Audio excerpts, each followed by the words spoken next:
And it is asking for a perimeter. So we technically don't really need to solve for these two missing sides, but that would be the second method. I'm going to show two different methods on this one. So what I would do is I would say, all right, we got this, we got a long side and then two short sides that make up the long side because they're made up of rectangles, so everything's parallel here. So if I look and start with the 60 meters, I'll do it in purple, then this unknown value could combine with the 30 meters right here to make up the purple side. And if we move these across, we can see that, I mean, if I drawn this better, it would make up the 60 meters right there. So we say the green, that's 30 right here. So to find that red side, what we're going to do is take the long one, which is made up of the other two. So I'd say, hey, you're gonna subtract the shorter of the two, and that's going to give you the other side, which in this case is red. So 60 minus 30, that's going to be 30, which means that this length is 30 meters right here.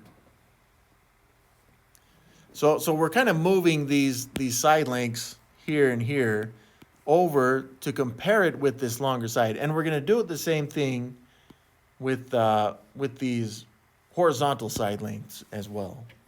So I'd say, all right, we're going to start with the 230 here. That's the long side. Now this 180, do it in red again. That would be this much of the 230. That's 180. So this other length right here, this one, this unknown value would be the remaining length right there. Now you could write a fact family if you needed to or prefer to.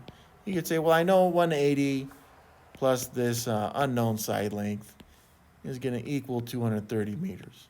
Well, it's still going to translate into a subtraction problem, which is 230 minus the 180. And this will equal the unknown side length in orange that I have right there. So 230 minus 180, let's go and set this up. 230 minus 180, I need a 0 minus 0, that's not hard, but 3 minus 8, I got to borrow from the hundreds. 13 minus 8 is 5. 1 minus 1, that's 0, so it just becomes a 50 right there. So this length in orange becomes 50 meters.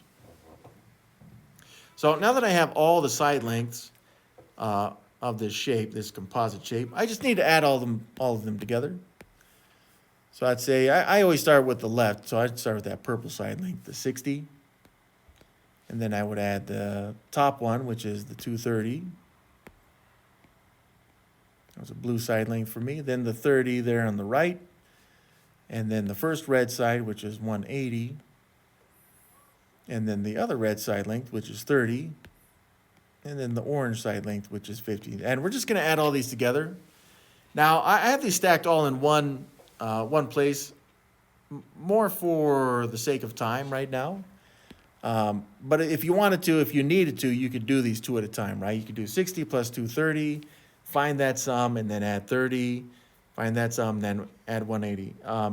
And that may take more time, but it may be more convenient for you. So don't feel bad if that's something that you have to do.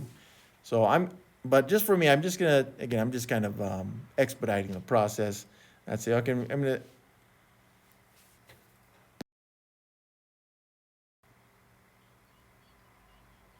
yeah. So yeah, I'll finish this off right here. So you'd say, okay, 0 plus 0 plus 0, lots of zeros added together, is just 0. And then I'm in the tens place value, so 6 plus 3 is 9, plus 3 is 12, plus 8 is 20, plus 3 is 23, plus 5 is 28. And I carry the 2 into the hundreds place value. It's just 2 plus 2 plus 1, which is 5. So that's 580 meters is the perimeter, which is what we wanted on this one. Now, there's another way to do it, though. And as it turns out with perimeter, if we use this method, we don't actually have to solve for those missing sides. And so some students look at this as more convenient, but sometimes it's more complicated as well.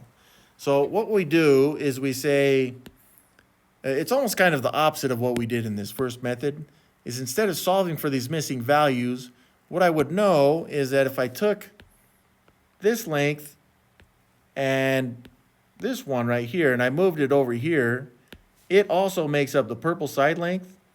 So instead of looking at 30, which is just one of the lengths, it's just 60 meters, which matches this one over here. And we're going to do the same thing with that top side length, right? The 230 right here.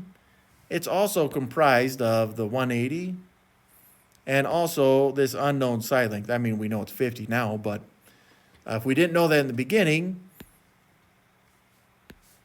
180 here, the missing side length here, which means that this whole length right here is also the same as this top one, which makes this one also 230 meters.